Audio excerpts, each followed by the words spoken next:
So as you know, we're on topic 4 of 20. Happy 420. And when I'm done, I'm probably not going to cover all of these topics in this way. So I may do a course. Donna may start to share things. Other people may or may not. I have no idea where things are going to go. But some of the things that I'm offering, it's complete. It's done. So there's very little I can add to these things. So now I'm going to go explore other things. Does that make sense? And today is what I call the first core of my teachings. And I do still feel a little weird saying Ernest's teachings. It sounds weird, but it is what it is. These are things that are more unique to me because I never learned them from other people. So if I say it's a core of the teaching, then that's something that I arrived at on my own. I didn't really have somebody saying, Ernest, this is how you do it. This is what you need to do. Some other things maybe was a combination of inspiration from others and inspiration from my own mind, and they kind of met in the middle. Some things I just got from other people, and that's okay too. You know, I don't need to reinvent the wheel if the round one already works. So the first topic, to do a quick review on the first three, we had the human imbalance. That's actually one of the things that is unique to my mind. Nobody ever told me that the overall volume of human thought is out of balance. When have you ever heard that before? That thinking from the time that we wake up, from the time that we go to bed, it doesn't matter what we're thinking about not thinking, thinking new thoughts, thinking it's better thinking, all of that thinking is still internal verbal chatter, and it's not really that different. It can be, you know, for a little while, but ultimately it is the same thing that's occurring, and that is the human imbalance. I might actually add that to a core or think of a different word, because that is also original from my mind. I didn't read that anywhere. That's not Don Juan, that's not Thich Nhat Hanh, that's not Eckhart Tolle. Eckhart helped me understand that the majority of our thoughts are repetitive. So, you know, I'm happy to credit where I got things. I think that's an appropriate thing to do when you're teaching something is the statistics of how much we think the same thoughts. I borrowed that from Eckhart Tolle's Power of Now and A New Earth. I didn't do any studies to come up with those numbers myself. Human imbalance makes perfect sense to me because the thought is really what makes us human, what separates us. I don't know.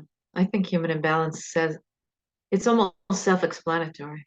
It is, yeah. But I see this in a wide variety of other settings as well.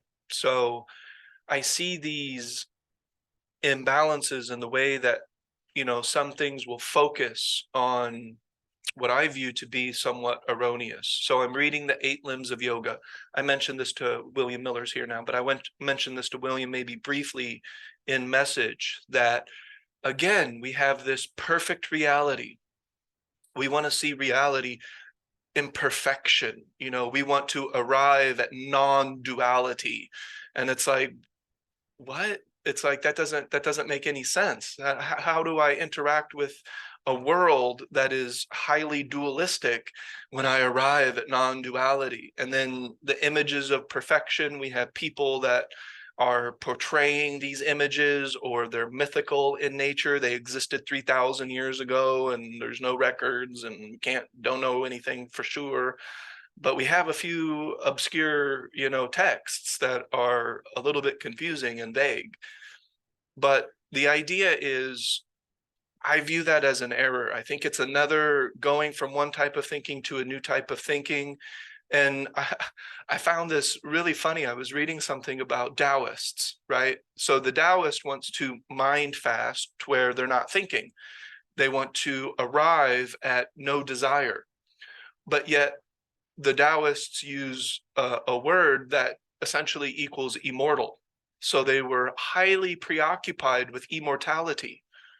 And I'm like, does anybody see the contradiction there? Like, we don't want anything at all except for immortality and infinite life. And it's like, that's the same thing. You're doing the exact same thing. It's just you've gone from one type of focus to another. That's all a part of the human imbalance. So What this practice does, and what I personally like to focus on, is finding a happy medium, finding a middle. Sugar, not the devil, but we don't want too much. We want to find balance. Sexual activity, not the devil. It's not a sin, it's not evil. But if there's an imbalance, it will equal suffering. And since I'm not a fortune teller, I can't always tell you what that suffering is going to look like because I don't know. But it very likely will create suffering for the individual and help create the conditions for suffering in everybody around you. So we went from the human imbalance, which is thought.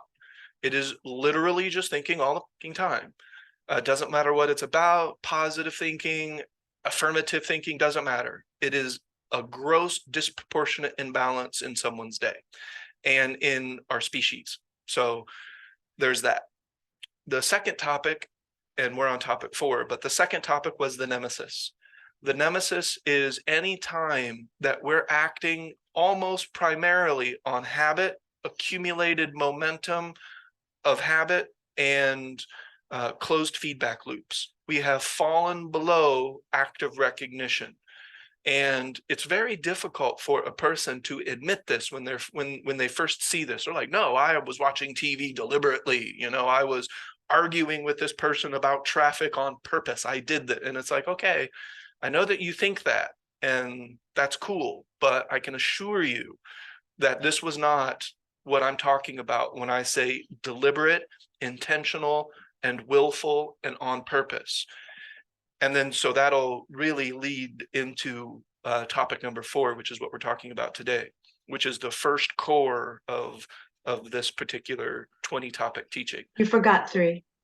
Oh, The 3 points of knowledge. I'll get to 3. Yeah. So, okay. So the nemesis is any time that we're operating below the level of active, deliberate, and specific recognition of the moment, right? So attention is the mind's ability to isolate aspects of its environment and its available sensory data.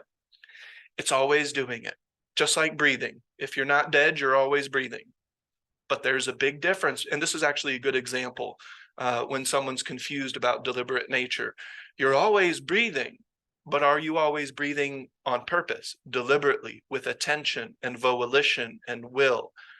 Some people call that breath control. So are you, and I don't prefer the word control, I do find balance with it, but when there's no subject and object, there's no control. That doesn't make any sense. So I don't control my own mind. I am it. So I just decide where I want to go, which direction I want to move.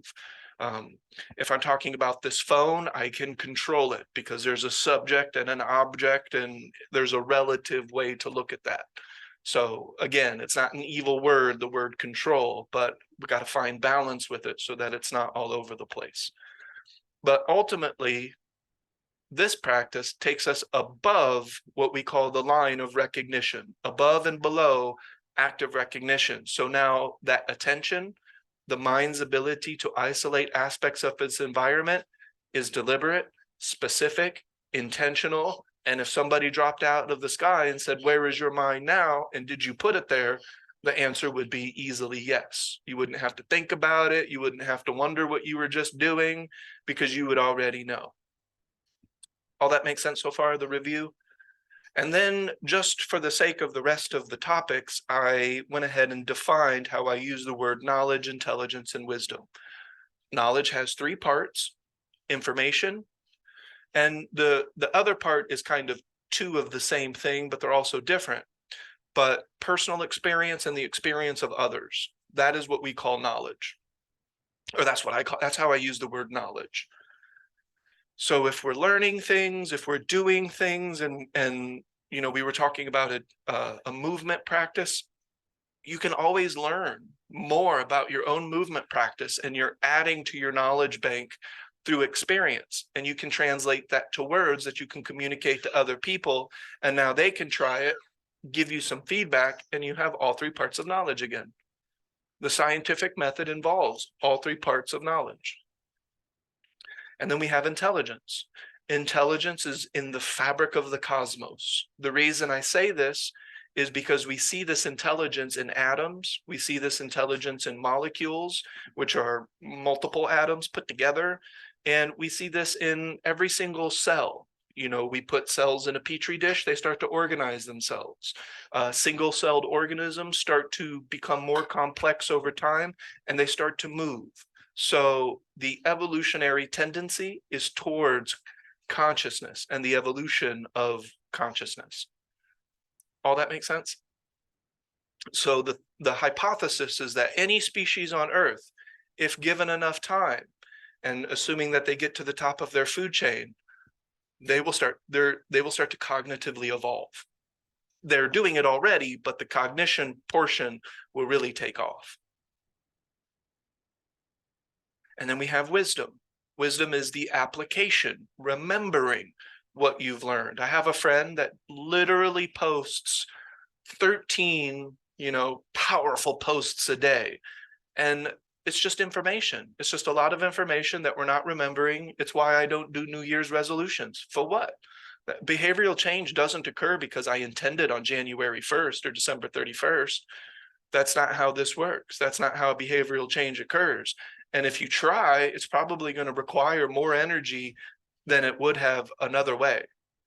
Does that make sense? It's usually a little bit of force involved, which that can work for some people, and I'm not declaring war on it, but I don't view it as a balanced dynamic. So wisdom is remembering to look both ways before you cross the street, and then it prevents you from getting hit by a car. You're acting on your knowledge.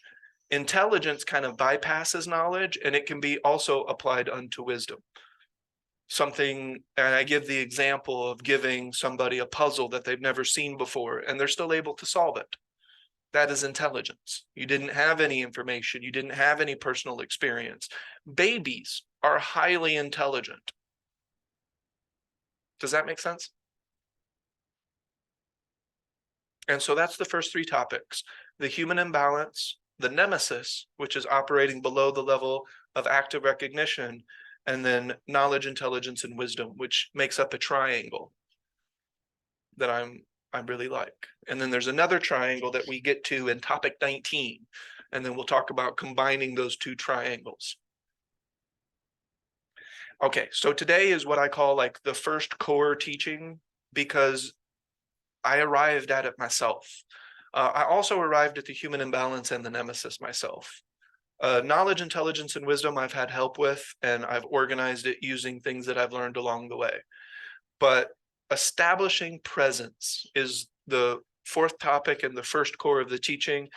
It's also the first pillar, the first technique. We've talked about this before. I'm just using different words for a different set of teachings.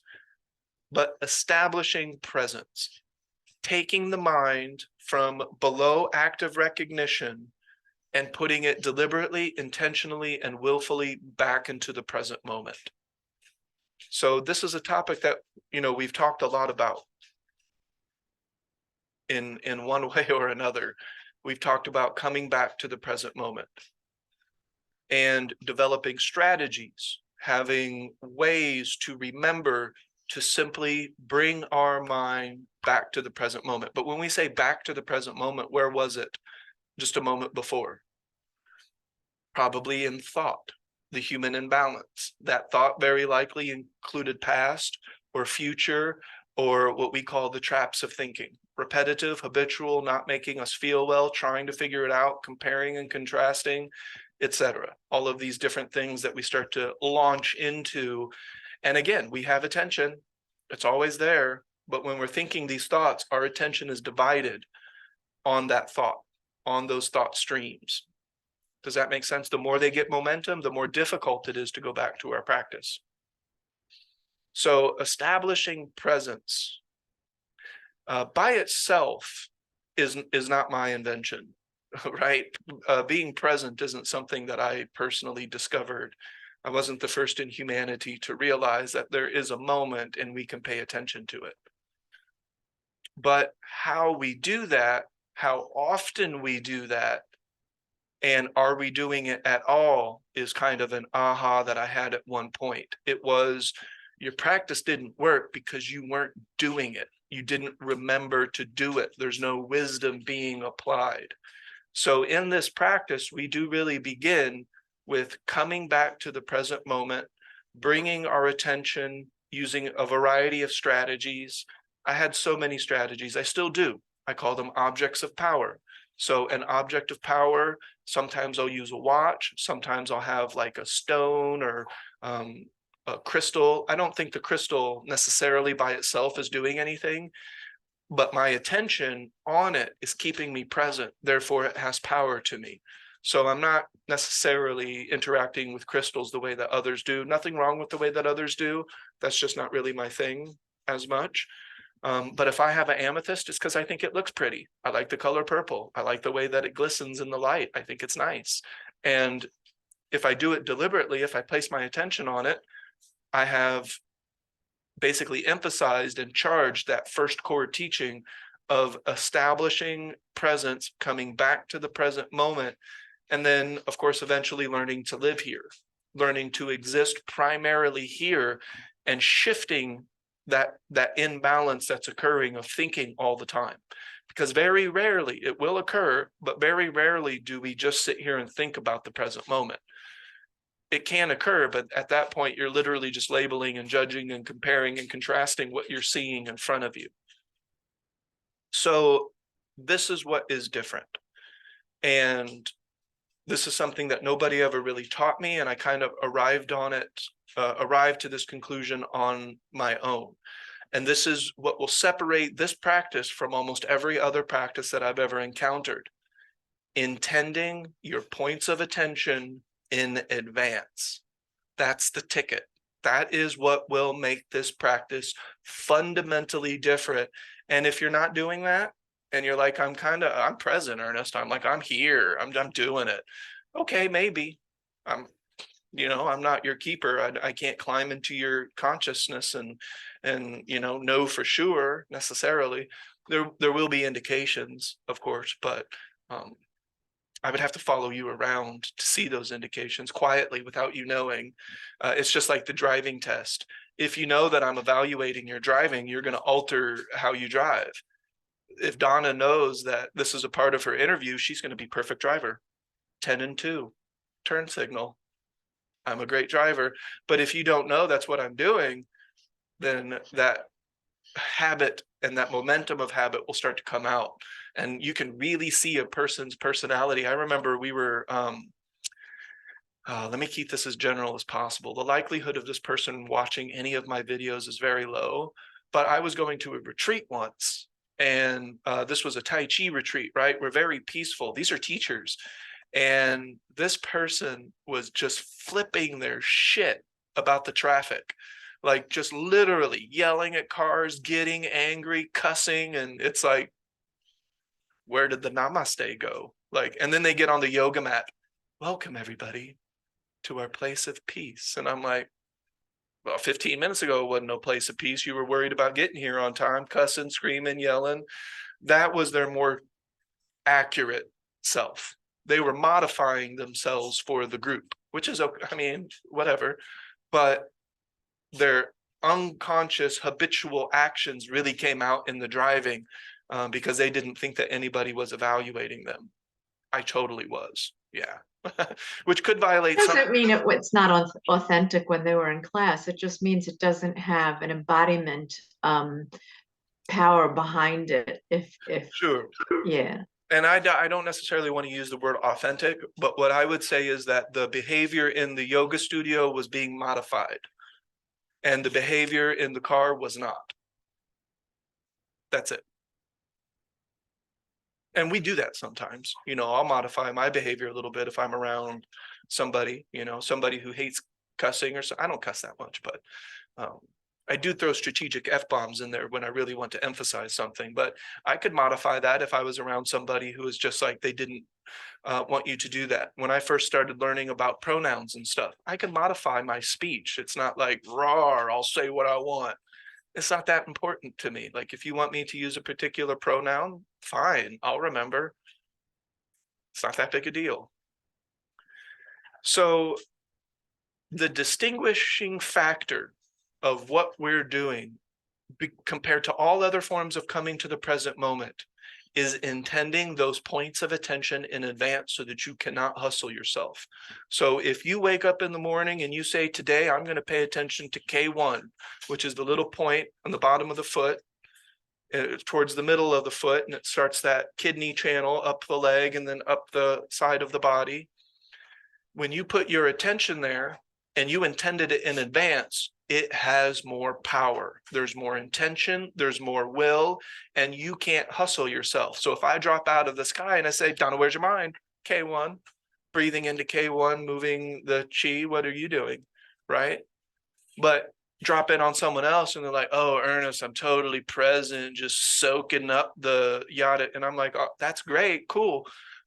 Did you determine this in advance? No, just kind of arrived here. That's okay. Like, I'm not going to judge necessarily, but I can assure you that you will get derailed much quicker and not even recognize it probably that it's occurring until after the fact, or not at all, unless your deliberate points of attention have been intended in advance.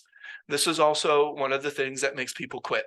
I'll just be honest with you. That's the reason we have 6 people here instead of the 30 that we once had, because it feels like work, because they're so used to habitually doing the habit of the mind that this isn't something that they necessarily want to do, because it does feel like it feels like work. But what of value didn't at one point feel like it required something from us, not, work necessarily, but it requires something. Like you gotta give a little bit to get a little bit, in this manner of speaking. Does that make sense? So in this practice, I feel like work when the lens is a little clearer. It feels like much less work than what I was doing before. not only that, it feels like freedom. It It feels. feels like space, yeah. And Yeah. remember, we talk about that personal power. You are intending and then doing. Intention and will. Intention and will change your personal power curve. And then before you know it, you're intending and willing whatever the fuck you want. And then when it's a clear lens of perception, it's likely going to be something that has a nice evolutionary purpose to it, Does all that make sense? So when we teach this practice, when we share this practice, you don't have to necessarily share that element right away. Give somebody some strategies just to gradually come back to the present moment. But when we start to get into embodiment, to where we're doing this all the time, my attention is going to be specific, deliberate, intentional, and very likely intended in advance. Every now and then I can arrive somewhere. I arrive on the shadows for whatever reason. Maybe I'm out and, the shadows are just really speaking to me. I like to notice the change of the seasons via the shadows, the direction of the shadows, the length of the shadows. It's something that I find enjoyable. I may not have intended that in the morning, but the moment I find it, I start to intend it and I start to maintain that intention, and it has the same power. In the beginning, I recommend intending them the day before or in the morning, so that the feeling of not hustling yourself. You get to know the feeling of deliberate versus, I'm kind of just zenned out here, folks. Just, not really. That's getting really close to idle mind. You're neither here nor there, and you're just feeling kind of, I think it was Mike who used the term zenned out. And I'm like, well, good luck doing anything else while you're zenned out. Makes it a little bit difficult to function if you're just, here we are, chilling. I mean, that's fine sometimes, but probably not fine all the time. So in my experience of offering this practice, eventually when I start to get into intending points of attention in advance, that's the beginning. There's other make or break aspects to this practice. And I can't help it. It is what it is. I didn't set out to make easy Tai Chi or easy mindfulness necessarily. I want something that works. I want something that's empowerment. I want something that will lead to the freedom of mind and the evolution of my consciousness, so that when my time has come, when I'm 110 years old, I came, I made every act count, I evolved my mind, I grew as a human being, and whatever happens afterwards, I believe that I put myself in a really good position for whatever. Does that make sense? because I won't get into afterlife discussion at all.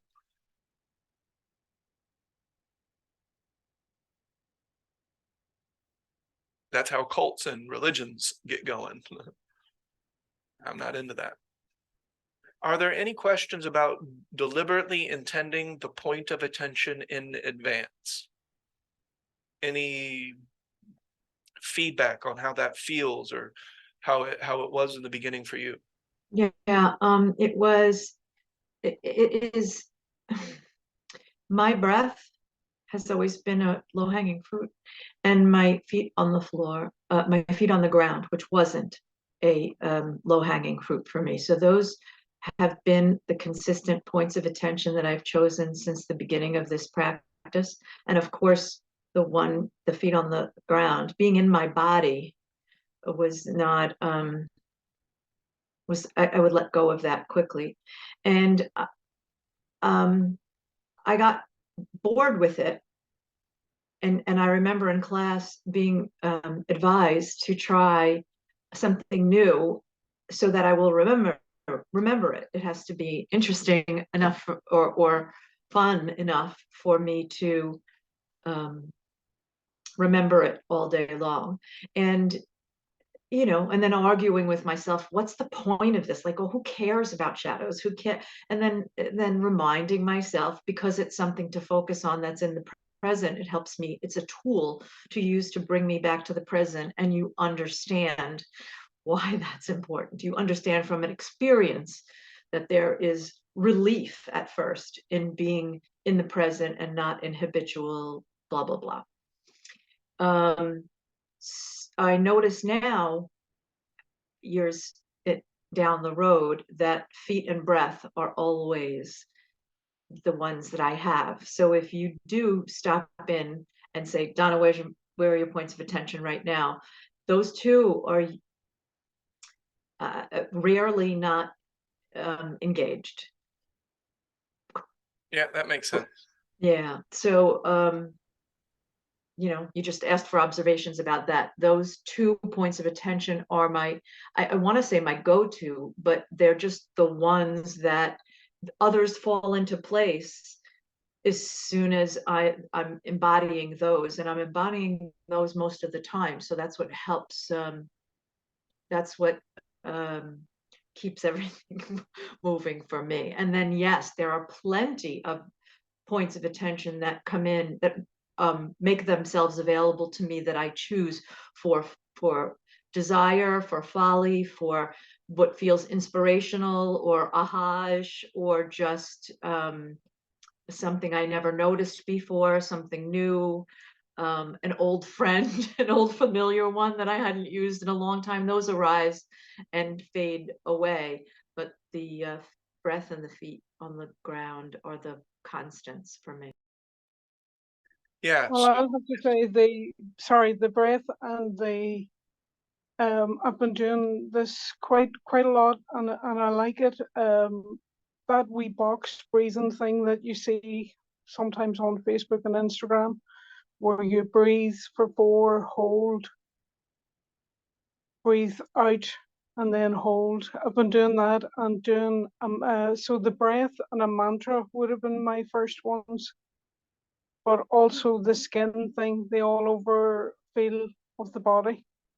But sometimes I'm finding now that if I'm writing out a note in the morning, and I haven't been really doing that lately, but I did it yesterday for the first, if I just put 1 or 2 things on it, because in the past I would have put a whole list of things on it, and it would have made it almost too confusing to have too many points of attention to sort of think, now what am I supposed to be doing? But if I have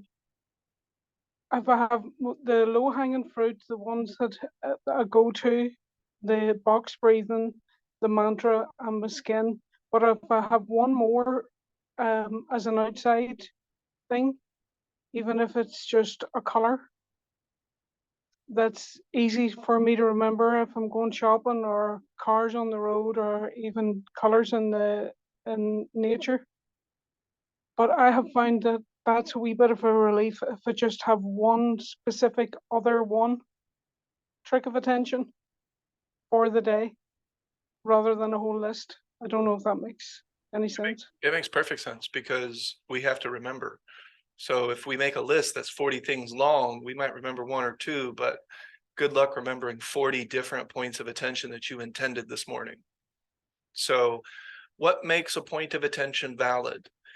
It's above the level of active recognition, meaning that it can't be a habit. So anything, so, Donna made a good point that people often mention in the beginning. Why the hell am I looking at shadows? Why am I maintaining the sky in my attention anytime I'm outside?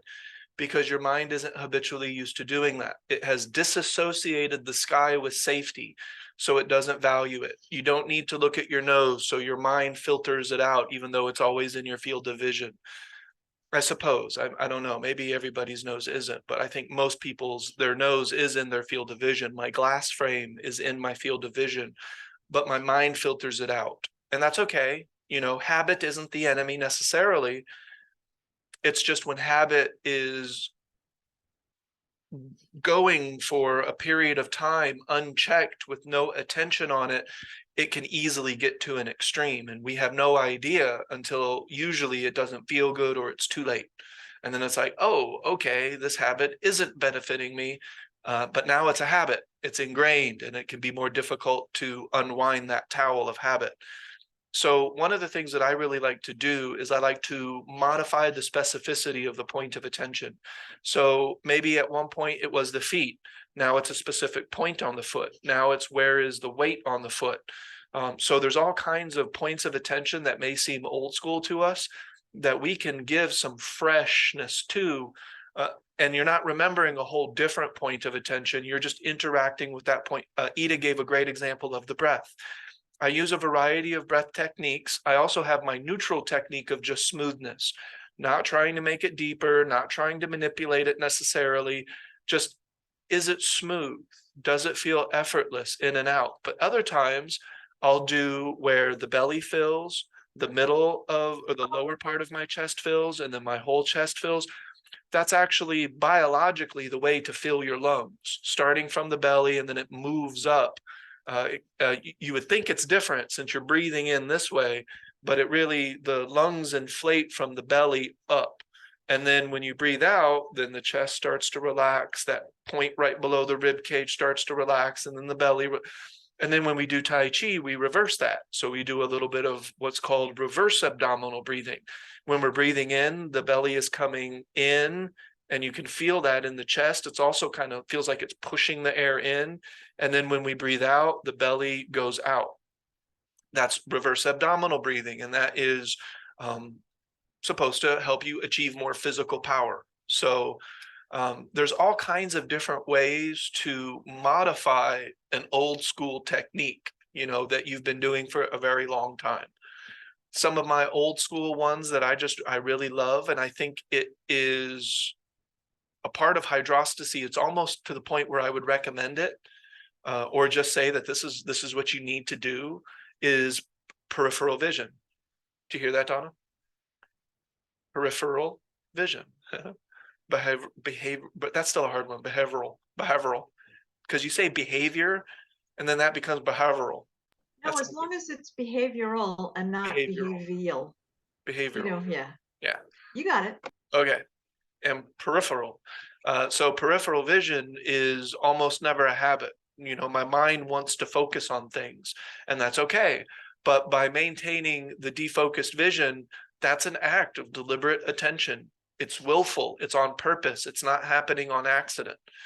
And then I have this thing that I call hawk vision, where I conceptually maintain a single point of attention with peripheral vision. So right now I have peripheral, but I'm also looking at the camera. I have both. So I'm kind of maintaining multiple points of attention through the same avenue, the same direction.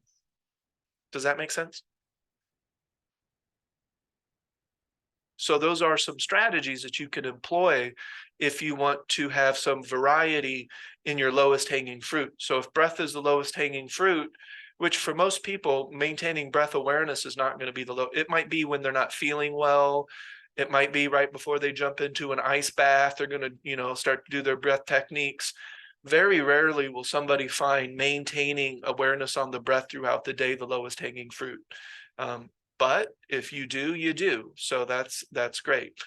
That's something that I really had to develop. That wasn't my lowest hanging fruit, the breath that started to feel like work, which if it feels like work, sometimes that's actually an indication of a very good thing because it's intention, it's will, you're not used to doing it. And then there's sometimes where you can feel its force. And if it feels like it's too much force, it's too much work, then maybe that's not the most energy efficient dynamic. And I just recommend revisiting it. You know, maybe just pause, revisit, come back later. Maybe there's ways to modify things. Sometimes we look at the master mountain climber and we're like, I want to start there. I want to just start right there at master mountain climber level. And people in the world, they really want to do that. They want shortcuts, they want to skip steps, and they just want to be master mountain climber. There's like 1 out of a billion people that will easily be able to, you know, scale those levels of skill for whatever reason.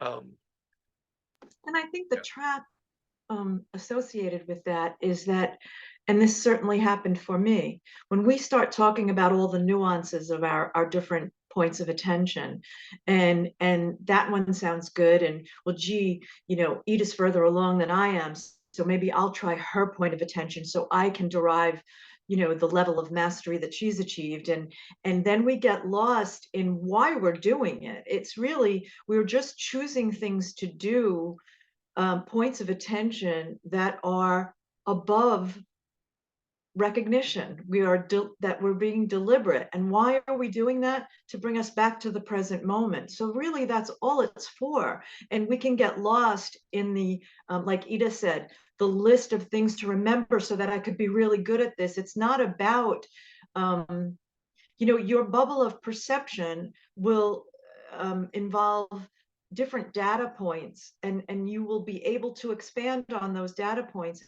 as an evolution of your practice.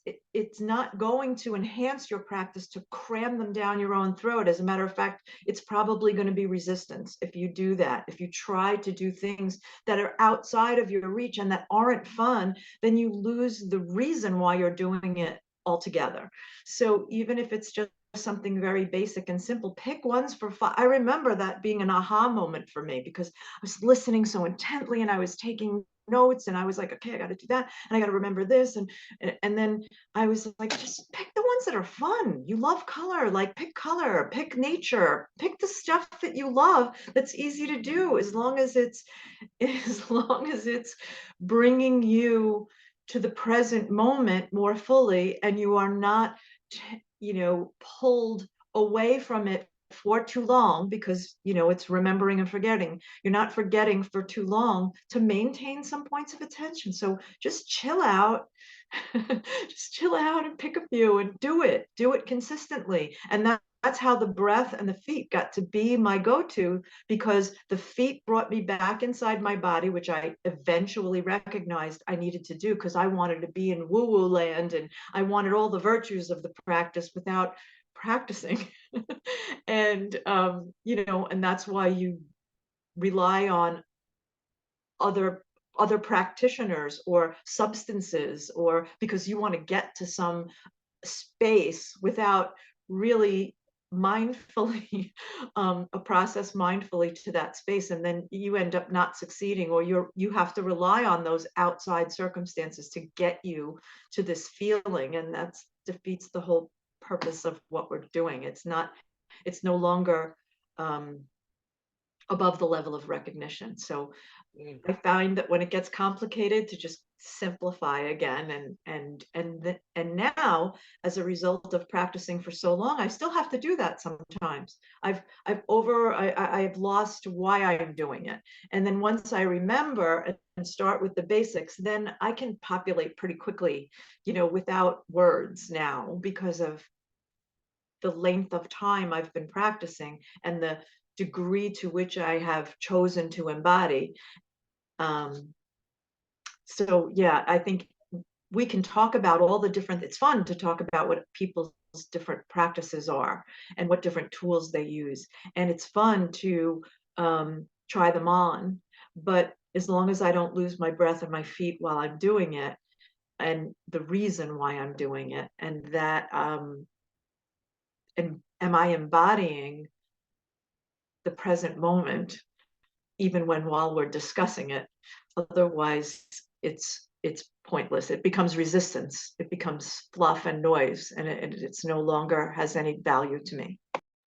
Right. And then sometimes we can even create the point of attention with our imagination. Imagination itself could become a valid point of attention because you're not habitually used to just imagining whatever it is that you're imagining. So it's valid and it has power.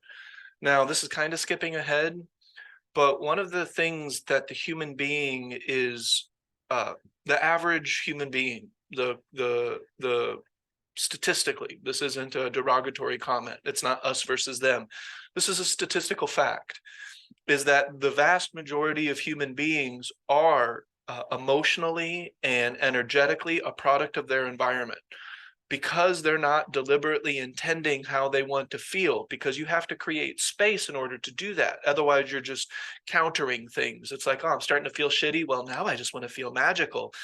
Okay, that maybe works and good luck. And, I'm not admonishing that necessarily, but that's not what we're talking about with this practice. So what I think is that human beings have the capacity to generate. So specifically, the reason that this stream of thought occurred is because Donna mentioned substances. So sometimes a substance can alter your lens of perception, and therefore anything going through that lens, and I think it was William who focused on the input output of it. That's really what we're talking about, is input output through the lens of perception. Change the lens, the input output it feels different. It looks different. It seems different. So most people are a leaf at the mercy of the wind because the mind is habitually below the level of active recognition. We're doing the same routines, the same habits, and we're getting into these, we're kind of creating more of a groove where once it was like a little creek, now it's the size of the Grand Canyon because the habit is so ingrained. Some people start to identify with it. They're like, this is who I am. I need this as a part of my identity. Okay, I don't want to tell you not to do that, but that's not for me. I don't want habit to be a part of my identity. So it's a part of the whole. So it's an aspect, and it's not evil or anything else, but I want to be aware of all of these things so that they don't gain momentum without my permission.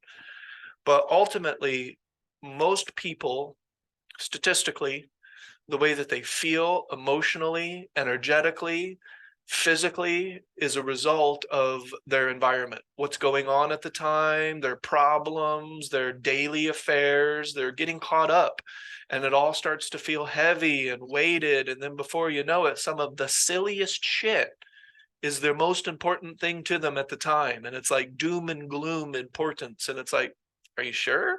Like, are you really sure that, wearing this color versus that color is that important? Or, like maybe they're going on a big date or something, and they're really going over all of these different things that they want to do and how they want to present themselves and what they want to wear. And it starts to become this crushing weight because that's all habit. It's a habit of worrying about what other people think. It's a habit of a wide variety of things all mixed up into this habitual soup.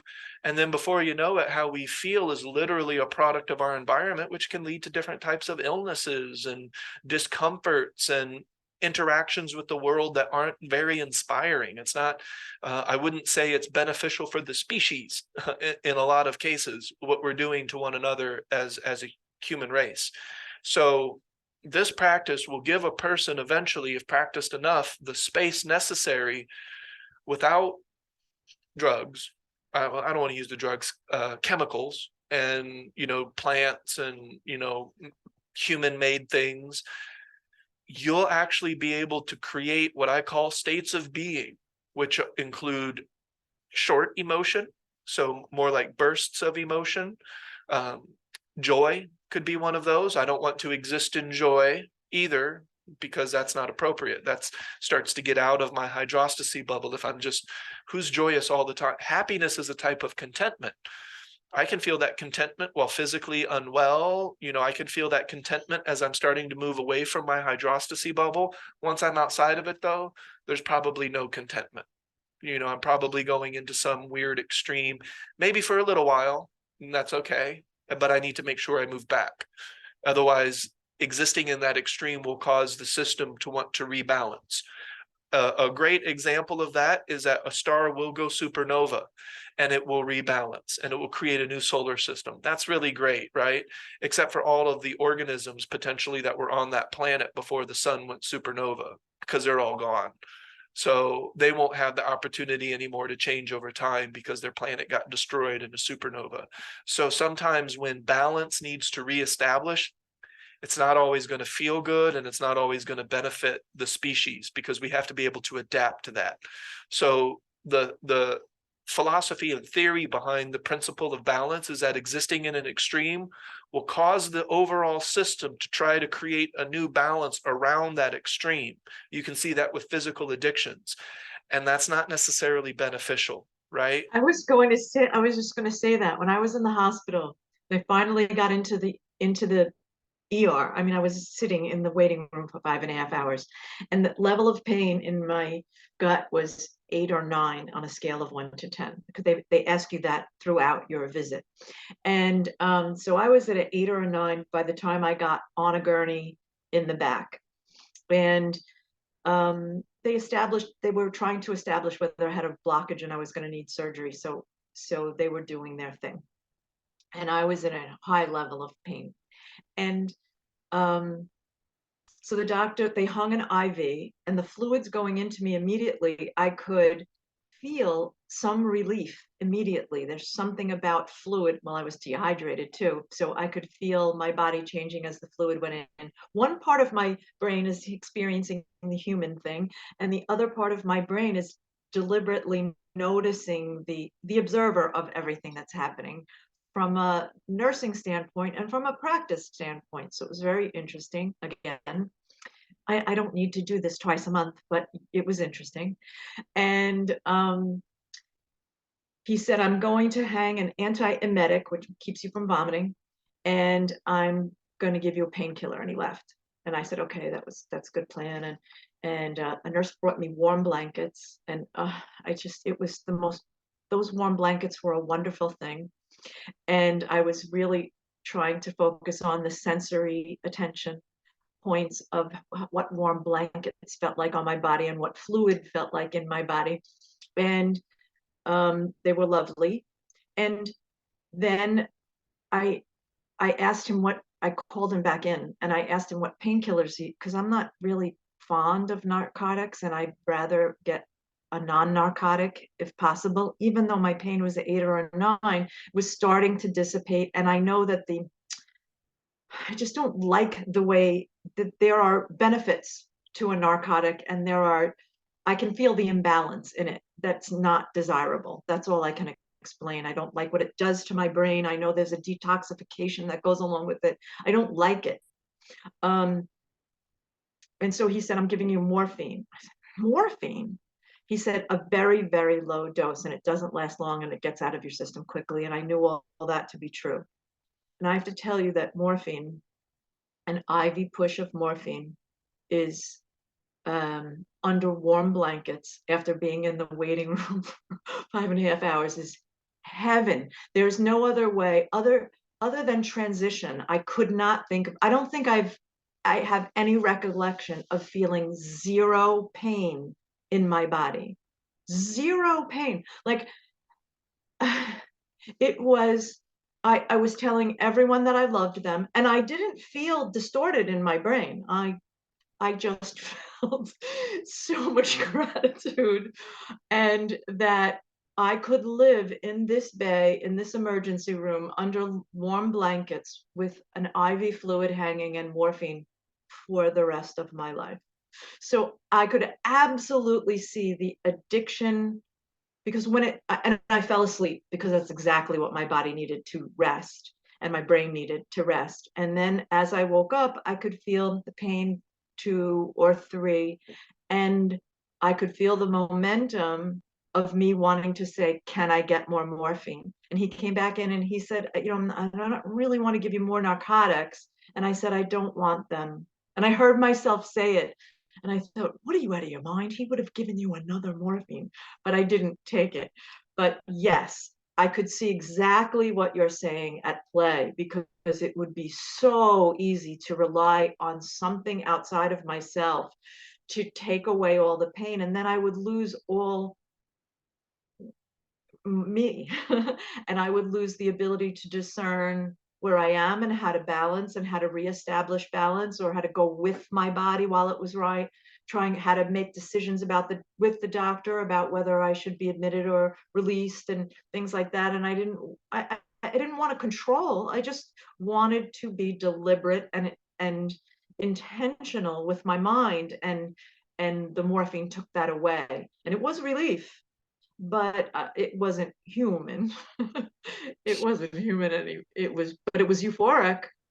It was a beautiful thing. A beautiful caveat for you in your concern about becoming an addict.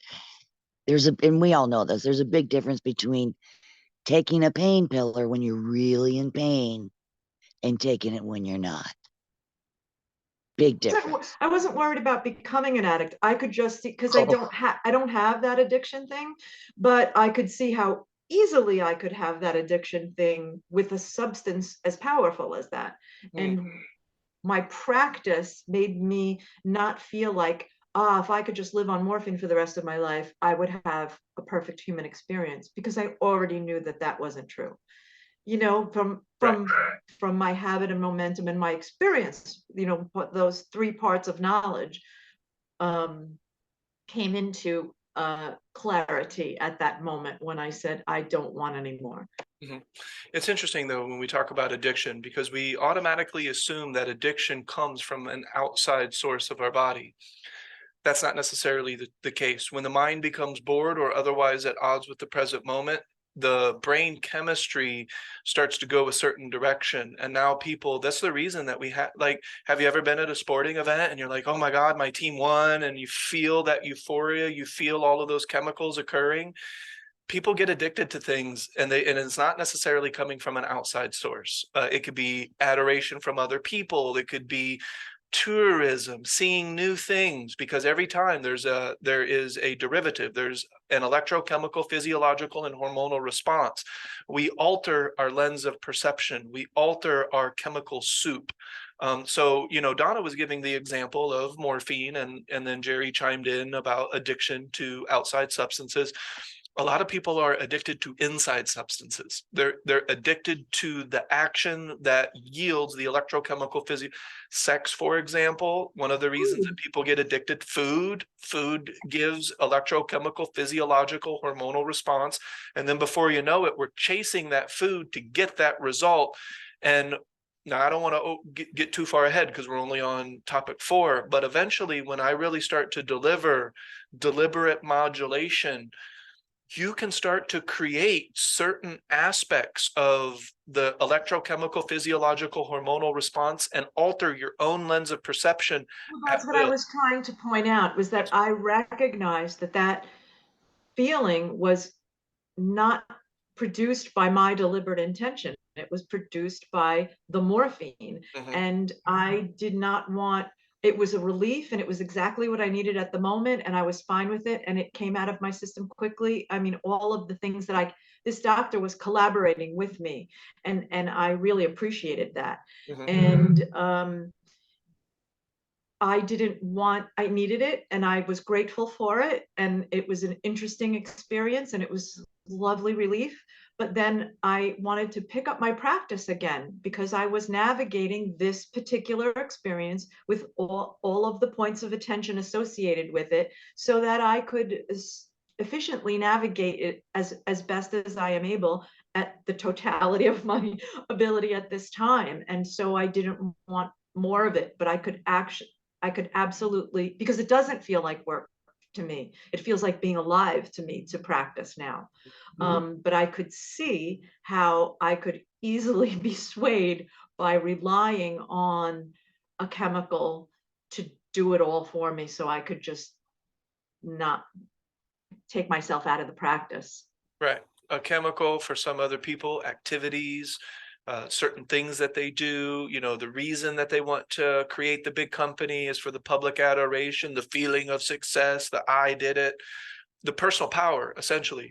All those things that I've navigated through during this practice and continue to navigate through. I recognize the principles at play, even in a gurney under warm blankets, just coming off of morphine. I recognize them because they're practiced. And I made a conscious choice and decision in collaboration with the doctor about how to navigate from that point forward. So it was very interesting. Yeah. And when we get into deliberate modulation, we'll find that we can actually create states of being. We can actually start to alter our lens of perception at will and how we want to feel. So I'll just give you a quick example, and then I could take any questions, comments, and concerns, because I know this group, Establishing Presence, is very 5 years ago. You know, we've definitely done that quite a bit. But so here's one of my favorite deliberate modulations. When I read the book, Zen and the Art of Motorcycle Maintenance, it gave a very simple equation for the word quality.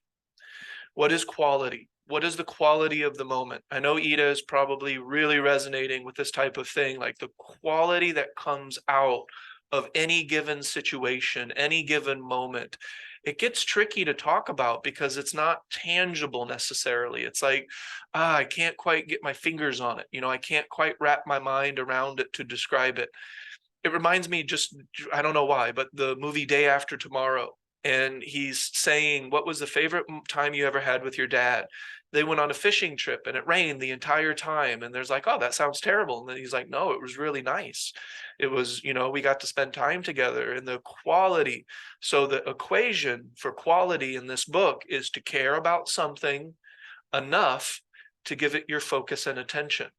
The present moment. I care enough about this moment, this life, this spark of existence that I'm currently in, enough to give it my focus and my attention.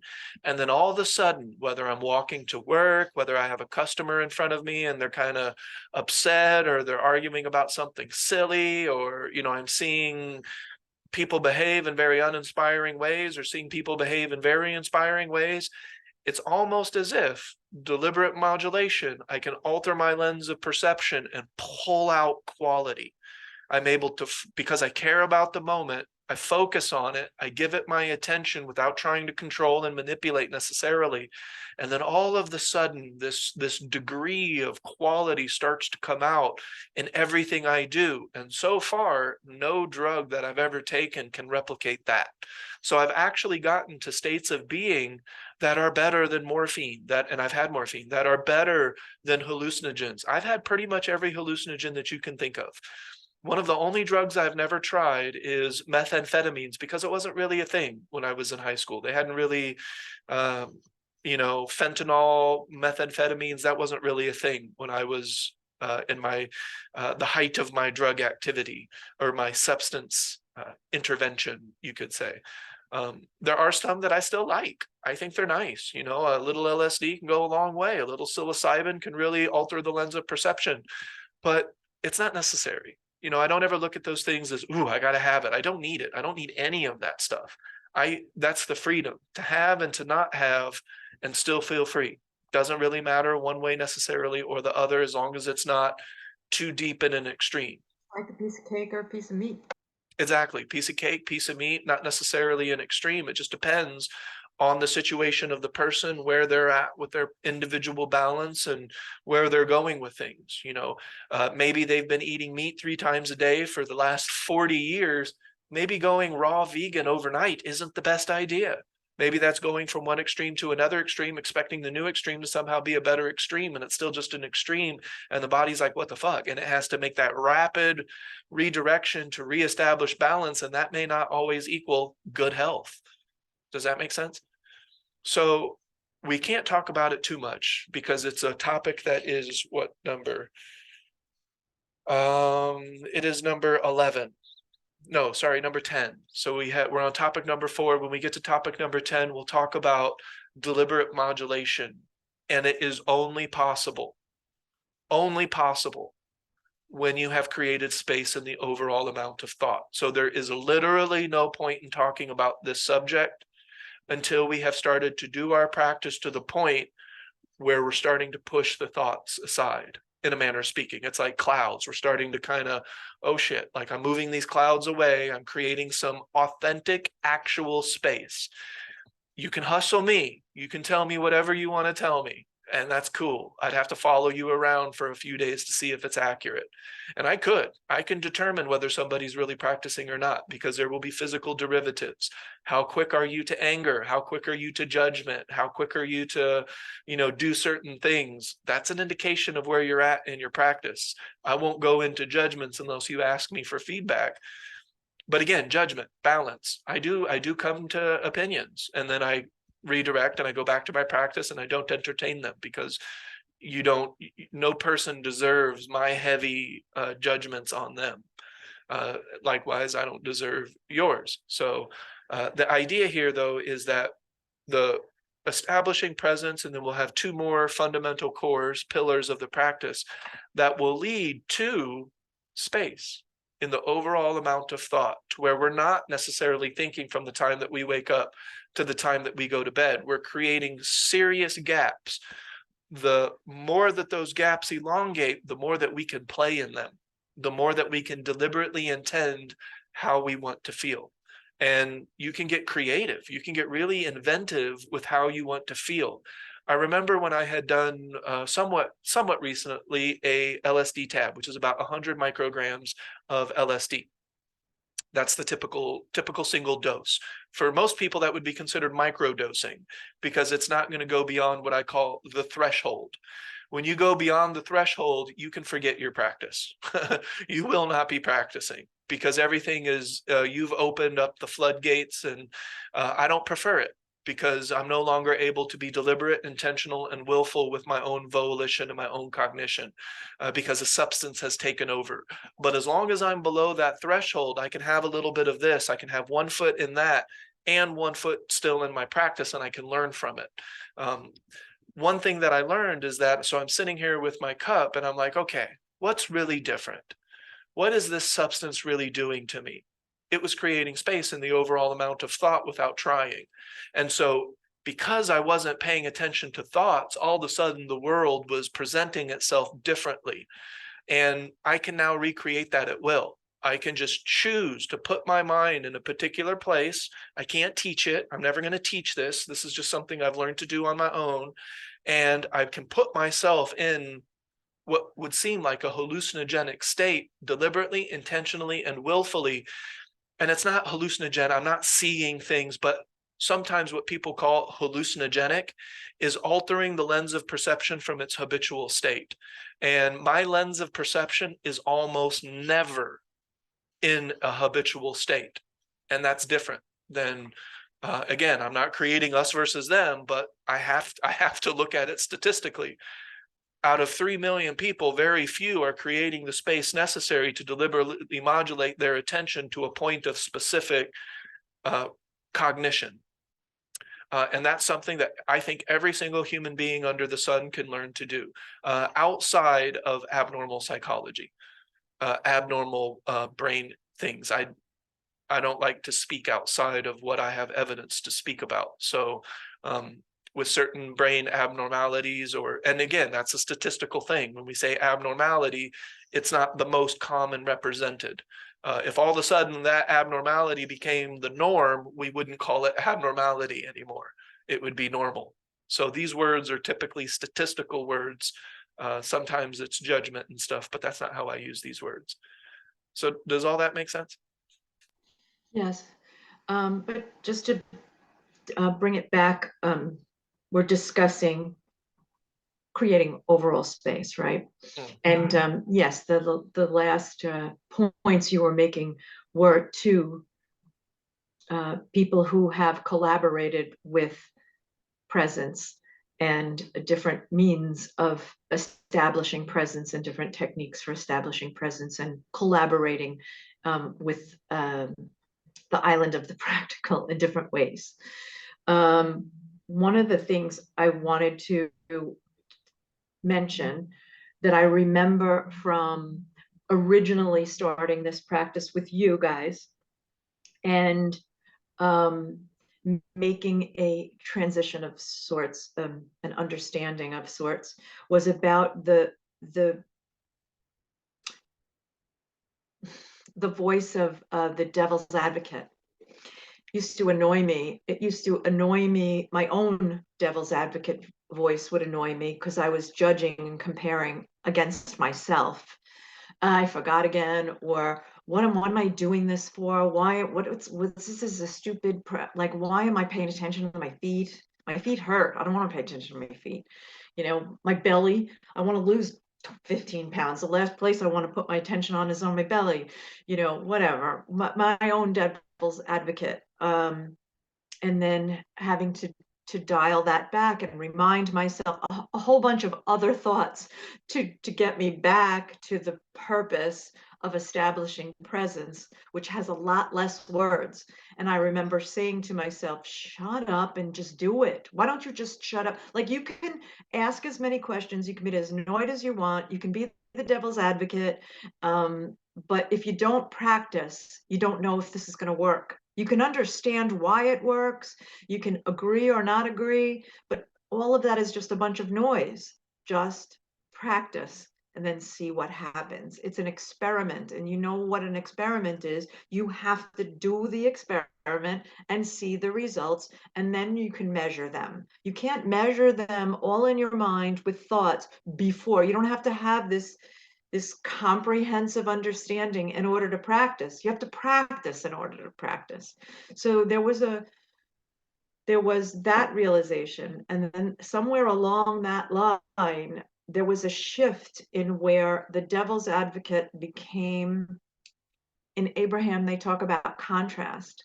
Contrast shows up, and then, you know, go back to the practice kind of thing. And then there becomes a point where the devil's advocate is just a signpost and can be a friend that walks alongside you. The devil's advocate is the one who shows you that you're moving away from presence. Because if you're having that conversation as the devil's advocate is just showing you, okay, this is where you're coming away from presence. This is where the pull is away from it. And so where do you need to go? And now you can choose from your bag of tricks, because you have some. You have your feet, you have your breath, you have the couple of things that Ida suggested and Jerry suggested and Ernest suggested. So just pick some and do it. And so the devil's advocate was a good reminder to me. What'd you have on your notepad? What was on that post-it you put on your mirror? What was with a lot less words? So the devil's advocate became an ally and not an annoyance. And in the fact that I could make friends with the devil's advocate voice, I also became less annoyed by other individuals who are always being devil's advocates, because I could recognize that it's just a bunch of noise they're making. And are they really asking me a question that they want an answer to, or do I just need to, you know, watch their mouths move and notice the energy moving around them? So yeah, devil's advocate was a crossover point for me. It still exists, but really not much. Yeah, when I'll just leave it with kind of this, but when my next book, Luna, is the essence of the devil's advocate in my mind, and it's a little different than the way that you're using it. So it's okay. Like that would be more for me the voice of pessimism, that voice that keeps on saying, yeah, but. Now I look at the voice of devil's advocate as critical thinking. So it's not necessarily pessimistic. It's just, are you sure? And that has been wildly beneficial. That's changed. Yeah. I'm just talking about, because we're talking about topic 4, which is establishing presence. And Yes. so I assume in this recording there are going to be people who are earlier in the practice, and I just was recalling something from practicing and what the devil's advocate voice was then. Yeah. So yeah, and I'll give examples in my book of where this practice, some of it comes from the devil's advocate. Are you sure? Like, how do you know? You need more evidence. Let's just wait and see. You know, it's not so much sometimes people, they're not playing devil's advocate. They're just being pessimistic. They're just being combative. They just want to challenge what you're saying with questions that aren't real, because they're trying to manipulate you and change your mind to theirs. which is a weird thing that people do. They try to deliberately modulate other people, which I find as an invasion of my space. Like, don't do that. It's in the male mind, very subtle, the attempts to manipulate and control, and it's probably in other minds as well, but I really notice it in the male mind, to where they'll use really little subtle techniques to try to modulate your attention and modulate your mind and modulate your opinion. And I don't like that voice at all. So but I'll kind of, and again, we're just using words and just talking about different voices. And but Luna is essential in my practice and the evolution of my practice, because it's critical thinking. It's wait now, hold on. Don't come to this conclusion just yet. Let's wait and see if we can accumulate more evidence, more input, and then let's kind of see what we come to a little bit later on. And that created the island of possibility for me. Luna is the one who created the island of possibility. If I don't know something, I don't just automatically assume that that's not possible. I just put it on maybe. I just don't have enough information to come to a conclusion yet.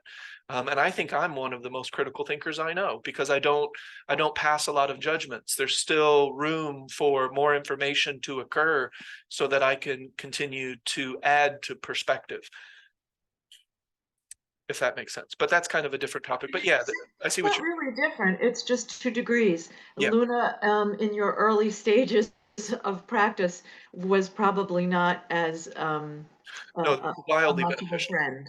Oh yeah, no, wildly beneficial from the very beginning. Wildly beneficial because it was the voice of critical thinking, is the voice of the devil's advocate. Those are synonyms for me. But there were pessimistic voices. There were voices that were the voice of habit, that wanted to bring me back to habit, that was questioning everything. Oh, you don't need to do this. You don't need to do that. You can just lay around and just take the drug to get happy. Like, what's the problem?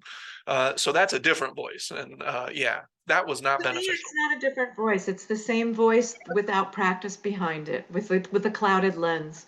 Sure. To me, the devil's advocate advanced should be a more Luna type character with practice. Hey, good morning.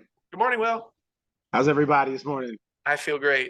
Good. Everybody sounds like they're sharp this morning, and I've been listening. And but I want to just chime in on this piece about pessimism and critical thinking, because it's interesting that in making space during the practice, sometimes I'm making space to silence both of those, to give both of those a break. I mean, or that's kind of the one of the things I've experienced is that space gives me clarity to which voice I'm listening to right now. Is this the voice of pessimism or is this critical thinking? Because sometimes they can, I guess critical thinking, pessimism would seem to be more habitual, but it uses some elements or disguises itself sometimes in the guise of critical thinking. So sometimes I found the practice just gives me the space to decrease the impact of both of those, or maybe a better way to say it is to give me clarity on which one is starting to become active, and so becoming more focused on my attention and intention of the moment, and going back to my breathing and to my feet and my posture. It gets me a way to kind of listen to either of those and kind of diffuse them, and then I can tell more after if and it's also associated with the feeling that one gives me over the other, that I can kind of get a sense of, all right, this is that, I'm all of a sudden looking at a situation in a way that it's not really, that's giving me it's taking me, the positive feeling I have about it is becoming minimized through some voice, and it's probably pessimism, but I need to assess the information and see, and that the practice there again gives me a space between both of those, because I kind of feel like critical thinking is going to be a slower, longer, less emotional response, where that pessimism has some feelings that come immediate with it, and they take you away from us, the intended feeling that you have, or the space that you're in that is kind of empowered.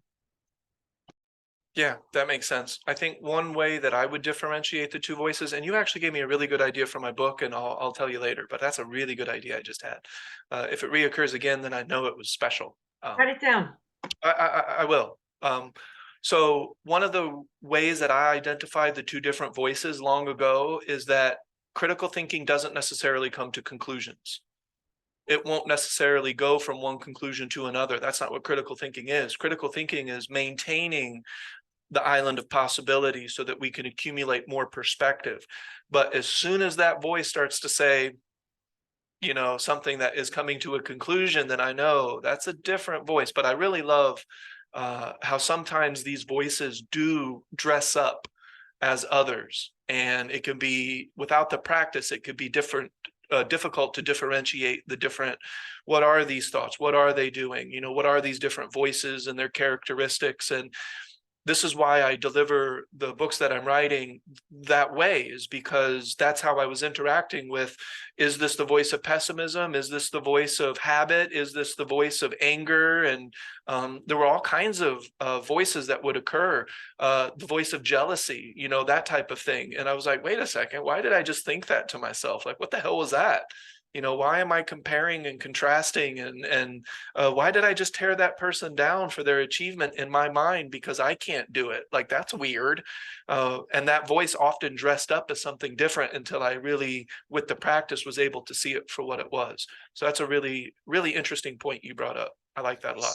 So, William, are you saying that when you are trying, when you notice and you cannot necessarily discern whether it's the voice of pessimism or the voice of critical thinking, or that's just how we labeled them at the moment. I don't know how they appear to you in your mind or are defined by you, but that you drop them altogether, go back to the practice, establish presence, quiet your mind, make the space, and then it's easier to, when you look back at that, or it's easier to discern. It's much more clear. There's more clarity there. Is that what you're saying? Yes, and that's what I'm saying. I'm saying that because the critical thinking part is a longer. It's like collection of data, of information, and I don't need to. So what happens is you might collect some data, but then you get caught up in it, and then it becomes pessimism. That's sometimes what I feel happens. So then what I'll do is, once I New get the thinking to replace the old thinking. Yeah, so I picked up some information, and then I make maybe, you know, a judgment about it, or create a feeling around it, or you know, you see, you start nitpicking something, or a feature on someone's face, and all of a sudden it's like, this person's face is always, you know, looks a certain way to you. Now you highlight some other thing, and you create some, and it's like, okay, so that, I'm just trying to give some example, and that's like, that's not neither critical thinking or pessimism, but then you might be thinking, you might attach something to it, and that's where I'm like, all right, I've observed something, you know, but I'm not going to attach anything to it, because then I'll start. That's where I feel pessimism, and so I just collect that information and back off. But what I've noticed is that then sometimes if I get some information, I'll decide that I have to make a decision, and then I have to determine, do I have to make this decision now, and or I'll catch a mood that's related to the information I picked up, and it'll change how I interact with someone in that moment, because I picked up that information. It's like, and now pessimism kicks in. I haven't had any time to analyze it. I haven't had enough experiences with that information to determine what it really means in the whole scheme of things. But now, because I'm like, well, you know, and I start maybe getting a little pessimistic, and I realize, all right, that is now that I got this information, I need to not do anything with it, and the only way to not do anything with it is to get back to my practice. If I don't get back to my practice, I'll start doing something with it, and it won't be anything that is beneficial to me. And I'm not going to forget. Also, that's the other thing. I'm not going to forget the information I learned today. It's not like I saw something or a conversation happen, and there was something that was said in the conversation, and then I'll totally forget that that piece of information. It's like, so sometimes you think, you have to, oh, I better check that and take, and I just have to, I learned that, sometimes it's better to take in information and then stop processing it at this point, because to continue on mulling this information over, and that goes into habitual thinking, is going to lead me to a potential voice of pessimism. So I've tried to just use that in my practice. Like when I notice myself take some information in, or something happens that I'm kind of like, I need to pay attention, or I noticed that. But then I decide, okay, now that I've noticed it, I'm gonna return back to just where I'm at in this situation. It's not critical to, like, it's not a decision I have to make now because danger is imminent. It's just something that was said that kind of maybe clued me into a person's thinking, or to their a way that they process information. And I need to understand, well, what does that mean to me? But right now it doesn't mean anything to me other than it just took it in. And so stop doing anything extra with that information and return to my practice.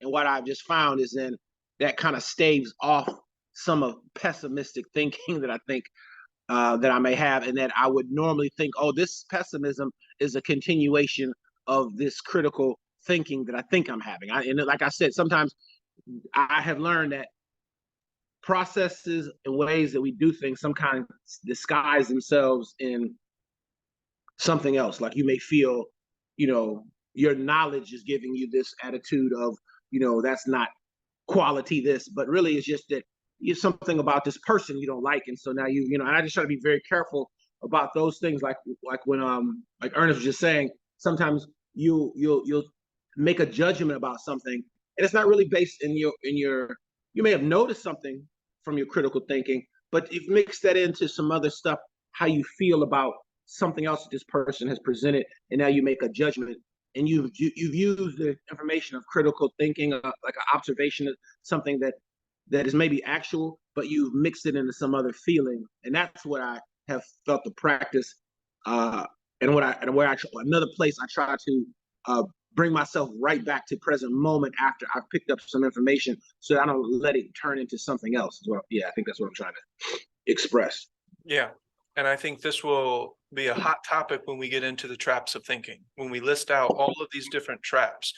By themselves, they're not the end of the world, but like you just said, and I kind of related it to the term rabbit holes. It starts out as one thing, but then if we start to go down that path, it's the habit of one of these traps of thinking. But we'll get into that. I think it's topic 8. 8 is the traps of thinking. Yeah. All right, that's awesome. So I'll go ahead and I'll finish it up with this practice is designed a little bit differently, that it starts with informal.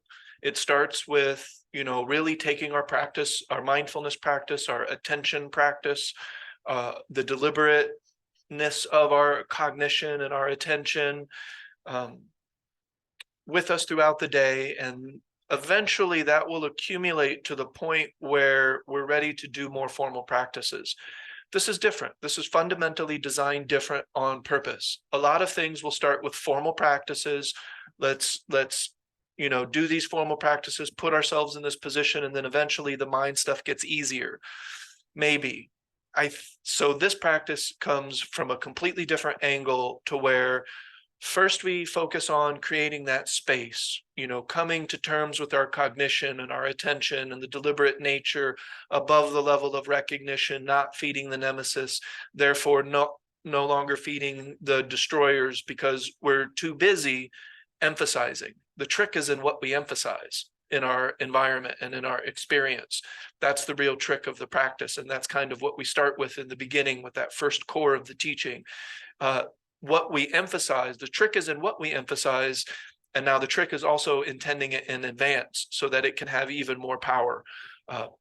So eventually, though, throughout the course of this practice, and a person can stop practicing anytime they want, there's no rules. But eventually, I think it is appropriate to start introducing more formal practices. And I think Donna and others have more than expressed that they would like that. So I'll look at my calendar, and when I offer things, it has to feel perfectly authentic to me. I mean, perfectly, but it has to feel authentic. I have to feel good about offering it. So I'll do things that I've been doing for years.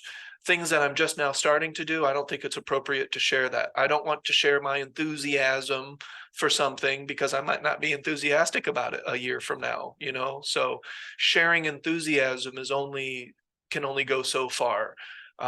So what I want to share are some of the things that I've been doing for years that have really helped create space in my physical body, like the 18 gates, basic Qigong sets, you know, very simple stuff, breath, movement, focus on certain points of the body, moving breath, imagination, and energy. One of the interesting aspects to William's situation is he's already established all of that.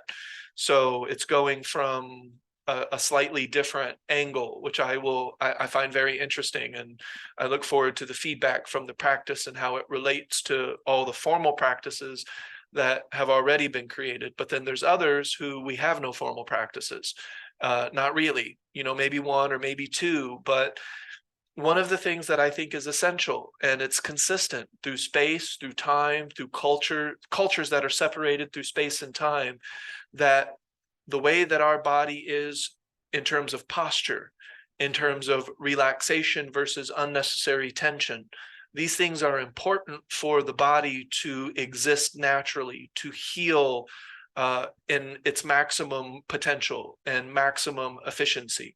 So I do think that the Chinese, as well as Aborigines who, you know, predated the Chinese by far, yoga in some people's mind is even older than Qigong. That's a debate that I know that the Qigong enthusiast will be on a different side of the fence than the yoga enthusiast. But ultimately, the point is that cultures that are separated by space and time, native cultures to what we call the United States, one of the main energy centers was about 2 inches to 3 inches below the belly button and in the center of the body. That sounds familiar. So that's the Chinese Dantian, lower Dantian. So it's really interesting how these cultures that are separated by space, separated by time, never communicated with one another, came to similar conclusions that how our body is posturally matters to the flow of everything, whether it's blood, chi, whatever we want to call it, seen and unseen. So what I offer are things that will help us correct our posture, things that will help the joints and ligaments have more space so that the energy can flow better.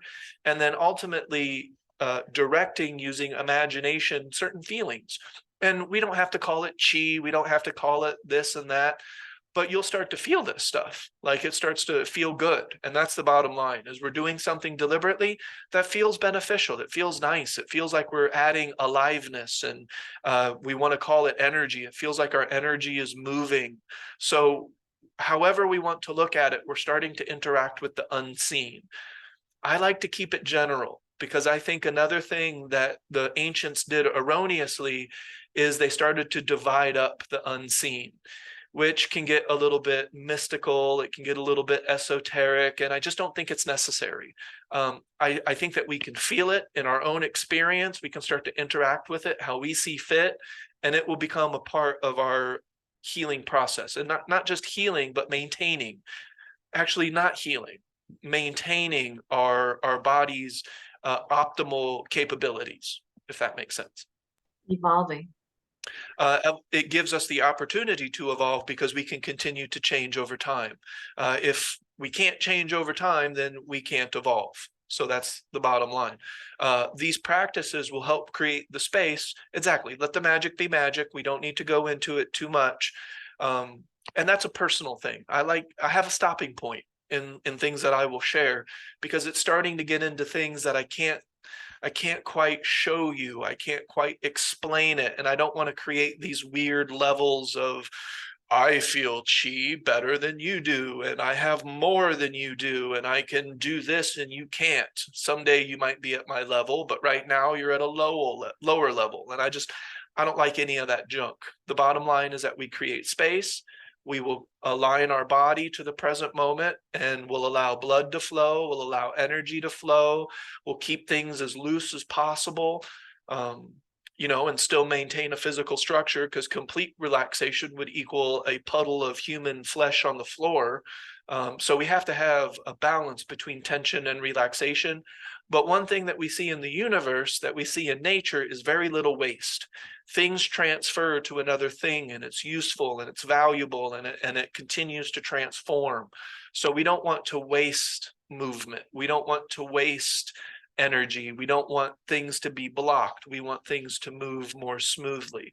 So I don't think the Chinese were the only ones who were onto something when they came to these conclusions, because native civilizations in South America, North America, they believed that posture was important. How you held your body was important. Moving your body is important. These are just consistencies in the human experience that I have added value to. But I can only share what I know. So if Jerry comes to me and she says, I'm trying this new thing, and here are some of the characteristics and principles, sounds consistent, go do your thing. I don't know any of that, so I can't help you. I do know some stuff that I do that I can share with other people, but it's not like this is the only thing. You know, it's not better than other things. It's not worse necessarily than other things. It's so weird how they get into competitions, and like Freud and Carl Jung, they had to get into competing theories when they could have just looked at the theories and said, hey, let's combine these and let's see how they work together, and what can it explain when these seemingly comparing opposites are actually working together to create a whole. So Qigong, I think it's great. Is it the only thing? Heck no. I actually think that a person can get all of this from their lifestyle. I don't have that lifestyle necessarily right now, so I do certain things to keep my body moving. Shayna sits for work, so she's going to have to do things that keeps her body moving and in alignment. It's a fact. It's a form of counterbalance, if nothing else. They call it sitting disease now. I can see it. It makes perfect sense. But ultimately, it leads to the body's position posturally doesn't allow for the free flow of blood and fluids and unseen aspects. So I'm happy to offer things like the 18 gates, like certain standing meditations that help create space in the joints. It's not mystical. It's not, you know, weird. We don't have to look at chi as this weird force that we're projecting into the universe and accumulating and sharing. You can look at it that way, but I will never present it that way. Does that make sense? And so I'll look at a time, and then we'll start that class to where we start doing, and it's interesting because I never want to collect. I noticed it was a part of my behavioral attention that I noticed I was starting to collect things. Why would I collect a bunch of shit that I'm never going to do? Just so I can say that I have all this knowledge to teach other people. So what I recommend is learning something and incorporating it on a daily basis. If you can learn different things and see what you like, and then maybe you don't like something and you're like, no, that's not for me.